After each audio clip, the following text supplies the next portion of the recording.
మహాదేవా, నా ప్రియమైన తండ్రి, మీకు హృదయపూర్వకంగా వందనాలు. నాకిచ్చిన రక్షణకై స్తోత్రం చెల్లిస్తూ, మీ విజయం మాదైనందున మిమ్మల్ని ఆరాధించి పూజిస్తూ ఈ సమయాన్ని మీ హస్తాలకు అప్పగించుకుంటూ నజరేయుడైన యేసుక్రీస్తు నామములో సమర్పించి వేడుచున్నాము తండ్రి. ఆమెన్. జనవరి 18 ఎడారిలో సెలయేర్లు అనుదిన ధ్యానమాలిక. ఆయన యందు మమ్మును ఎల్లప్పుడూ విజయోత్సవముతో ఊరేగించుచున్న దేవునికి స్తోత్రము. కొరింథీయులకు రాసిన 2వ పత్రిక 2వ అధ్యాయం 14వ వచనం. ఓటమిలాగా కనిపించిన పరిస్థితుల్లో దేవుడు ఘన విజయాలనిస్తాడు. చాలాసార్లు శత్రువు కొంతకాలం జయిస్తాడు. దేవుడు చూస్తూ ఊరుకుంటాడు. కానీ మధ్యలో కల్పించుకుని శత్రువు ప్రయత్నాలను పాడు చేసి అతనికి అందుబాటులో ఉన్న విజయాన్ని లాగేసుకుంటాడు. దుష్టుల మార్గాన్ని దేవుడు తలక్రిందులు చేస్తాడు అని బైబిల్లో రాసి ఉన్నట్టు ఇది జరుగుతుంది.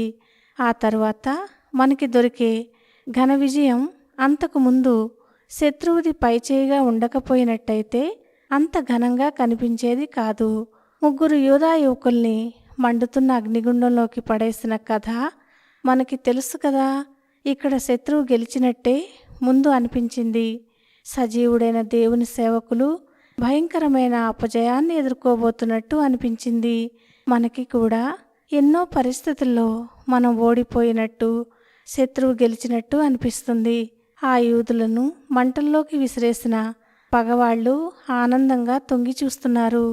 ఆ యువకులు అగ్నికి ఆహుతైపోతారని. అయితే వాళ్ళు అగ్నిగుండంలో హాయిగా పచార్లు చేస్తూ ఉండడం చూసి నివ్వెరబోయారు. నెబుకద్నెజరు వాళ్ళని అగ్నిలో నుంచి బయటికి రమ్మని పిలిచాడు. వాళ్ళ తల వెంట్రుకలైనా కాలలేదు. వాళ్ళ బట్టలకి అగ్నివాసనైనా అంటలేదు.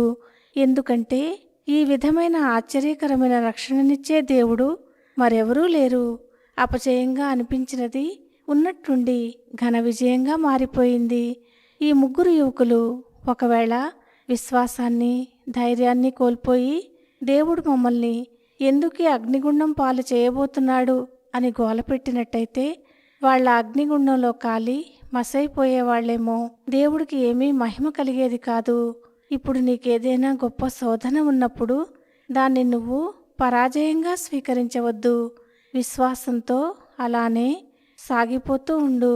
నిన్ను విజేతగా నిలబెట్టగలవాని పేరట విజయాన్ని ఆశించు. త్వరలోనే ఘన విజయం నీదవుతుంది. దేవుడు మనల్ని నడిపించే ఇరుకుల్లో, ఇబ్బందుల్లో ఆయన మన విశ్వాసం బహిర్గతమయ్యే అవకాశాలను కల్పిస్తున్నాడు. ఆ విశ్వాసం ద్వారా మనం ఆశీర్వాదకరమైన ఫలితాలను పొంది ఆయనను ప్రస్తుతించాలి. దేవుడు ఈ మాటలను దీవించునుగాక.